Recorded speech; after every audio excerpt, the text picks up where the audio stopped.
See this नैना, कितना प्यारा लग रहा है ना ये हाउस। शहर के मॉडलर हाउस से एकदम अलग और शानदार है। या इट्स रियली यूनिक। रिवर के बीचों बीच बैम्बू ट्री का ये हाउस वेकेशन एंजॉय करने के लिए एकदम मस्त है। पता है, ये बैम्बू ट्री हाउस रात के अंधेरे में दिन के उजाले से भी कहीं ज्यादा खूबसूरत लगता है। अब तारीफ के पुली बांधते रहोगे या फिर इसके अंदर भी चलोगे? वो दोनों कपल उस घर के अंदर आ जाते हैं जहाँ कोई नहीं था। थोड़े ही वक्त बाद रात का घना अंधेरा उस घर को चारों तरफ से जकड़ लेता है। तभी बांस का बना हुआ घर जोर जोर से हिलने लगता है, जिसे देखकर नैना डर कर कहती है, मोहित, ये घर अचानक से इतनी जोर से हिल क्यों रहा है? अरे नदी के किनारे खड़ा है, ये घर लहरों की वजह से हल्की हिलडुल आम बात है यार।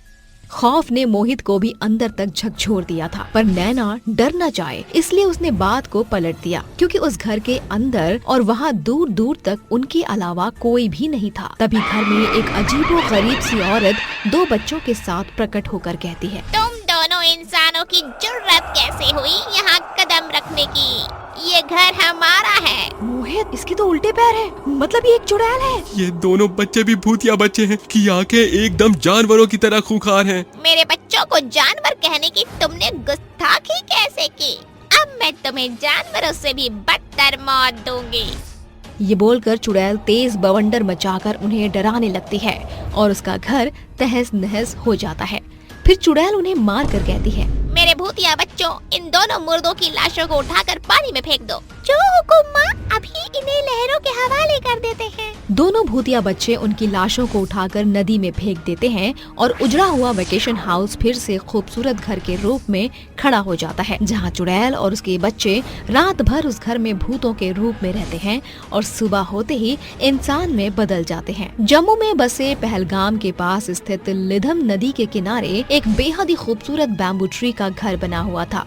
उस वेकेशन हाउस की देखभाल एक औरत किया करती थी, पर रात के समय वही औरत चुड़ैल बनकर उस घर में वेकेशन मनाने वाले लोगों को मौत के घाट उतारा करती थी। आज भी वो कहती है, मेरे प्यारे बच्चों, जल्दी जल्दी हाथ चलाओ, सैलानी आने वाले ही होंगे। माँ, हम इस घर का कोना कोना चमका देंगे, जिसे घूमने आए लोगों के पैर अपने आप इस वेकेशन हाउस के बाहर आकर रुक जाएंगे और फिर शुरू होगा उनकी मौत का वेकेशन। थोड़ी देर में समुद्र के किनारे सैकड़ों लोगों की भीड़ लग जाती है। तभी घूमने आए 2 दोस्त की नजर उस हाउस पर जाती है और वो कहते हैं, यार रॉकी, ये हाउस हमारे वेकेशन के लिए कैसा रहेगा? तूने तो मेरे मुंह की बात छीन ली। होटल में तो हम हर बार घूमते फिरते हैं, आज चल डिफरेंट बैम्बू ट्री में अपना वेकेशन एंजॉय करें। दोनों उस वेकेशन हाउस की तरफ आकर्षित होकर वापस आकर औरत से कहते हैं, आप यहाँ की केयर टेकर हैं क्या? ऐसा ही समझ लो। ये आपके बच्चे हैं? हाँ, ये वेकेशन हाउस मैंने कड़ी मेहनत से खड़ा किया है और इसे सैलानियों को वेकेशन के लिए किराए पर देकर ही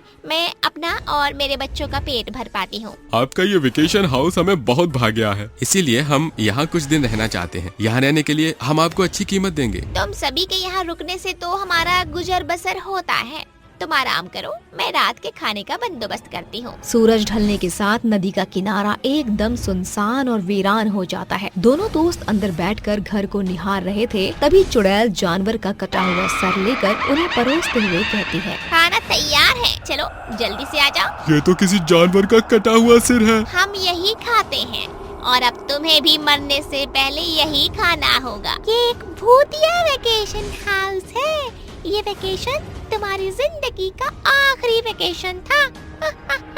हमारी चुड़ैल माँ तुम्हें खत्म कर देंगी। रॉकी, ये कैसा भूतिया वेकेशन हाउस है? मुझे तो इस चुड़ैल और इसके खूंखार बच्चों के चेहरे से डर लग रहा है। मैं तुम्हारे डर को तुम्हें मार कर हमेशा के लिए खत्म कर दूंगी। चुड़ैल अपनी गर्दन उलटकर दीवार पर टंगे कुल्हाड़ी से उनकी गर्दन को पेड़ की तरह काट कर पानी में फेंक देती है और कहती है, जब तक इस नदी किनारे लोगों का आना जाना लगा रहेगा, ये वेकेशन हाउस ऐसे ही लोगों के मौत का कारण बनती रहेगी। सुबह होते ही चुड़ैल और उसके भूतिया बच्चे गायब हो जाते हैं और इंस्पेक्टर कटे सर और लाश को देखकर कहता है, ये इस नदी की 50वीं घटना है। समझ नहीं आ रहा कि आखिर इनका कातिल कौन है, कोई जानवर या इंसान? इनमें से तो कोई भी नहीं। यहाँ के हवा पानी सब कुछ हैवान की जकड़ में है। क्या मतलब है तुम्हारा? कौन हो तुम? मैं एक पैरानॉर्मल एक्सपर्ट हूँ। लोगों की मौत का किस्सा इस वेकेशन हाउस से जुड़ा है। ये 3 एविल हैं। 21वीं शताब्दी में होकर तुम भूत प्रेत जैसी बातों पर यकीन रखते हो? जरूरी नहीं, जो आंखों से दिखे नहीं उसका अस्तित्व नहीं होता। यकीन नहीं तो रात होने तक इंतजार कीजिए। दोनों वेकेशन हाउस से थोड़ी दूरी पर खड़े एक बच्चे से बोर्ड के किनारे छुपकर चुड़ैल की राह ताकते हैं। रात होते ही चुड़ैल दहशत मचाते हुए उस घर में प्रकट होकर हंसती है और आदित्य वहां आकर कहता है, रुको, मैं जानता हूँ कि तुम एक चुड़ैल हो और ये वेकेशन हाउस भी हॉन्टेड है। और अब ये वेकेशन हाउस तेरी भी जान लेगा। चुड़ैल उसे मारने के लिए जैसे ही हाथ उसकी तरफ बढ़ाती है, आदित्य एक स्पिरिट कंट्रोल बुक खोलकर उसमें लिखे वर्ड्स के जरिए उस पर काबू करके उसे धमकाते हुए कहता है, मैं तुम्हें आखिरी मौका देता हूँ, बताओ क्यों तुम लोगों को इस तरह से मार रही हो। पहलगाम में बसे घने से शीशम जंगल में अनेकों आदिवासियों का बसेरा था। उन्हीं में से एक थी वहाँ रहने वाली यामी, जो अपने बच्चों के साथ रहा करती थी। एक रोज एक दांडे नाम का क्रूर पुलिस वाला उस जंगल में रहने वाले आदिवासियों पर बुरी तरह से वार करके उन्हें कहता है, कल भोर की पहली किरण के साथ अगर ये जंगल खाली नहीं मिला तो तुम सभी आदिवासियों को इसी जंगल में दफन कर दूंगा। पर सालों से हम आदिवासी इसी जंगल में रह रहे हैं, हम यहाँ से कहाँ जाएंगे? ये जंगल सरकारी सीमा में आती है। तुम भूखे नंगों ने सालों से ये डेरा जमा रखा था, अब बस निकलो यहाँ से। सभी आदिवासी डरकर जंगल छोड़ देते हैं और यामी अपने बच्चों के साथ नदी के किनारे आकर कहती है, मुझे निराश होने की जरूरत नहीं, मेरे हाथों में हुनर है। मैं जंगल के बांस को काट कर एक घर खड़ा करूंगी, जिसे मैं लोगों के घूमने के लिए प्रयोग में लाकर उन पैसे से अपने बच्चे पाल सकूंगी। यामी कड़ी मेहनत करके नदी किनारे बांस का ऊंचा खूबसूरत घर बना लेती है, पर वहाँ कोई भी ठहरने नहीं आता। और एक रात जब वो बच्चों के साथ सो रही थी, तभी प्रकृति ने आतंक का मंजर लेकर उसके घर को तहस नहस करके उन्हें बहा ले गई और वो मरकर एक चुड़ैल बनकर वहीं वापस आ गई। जो वेकेशन हाउस जीते जी नहीं चला, उसे मैं आज मर कर चला रही हूँ। तुम्हारी मौत प्रकृति का कहर थी, पर इसका बदला तुम बेगुनाह लोगों को मार कर नहीं ले सकती। जाओ अपनी दुनिया में। मैं यहाँ से कहीं नहीं और कभी नहीं जाऊंगी, ये मेरा आशियाना है।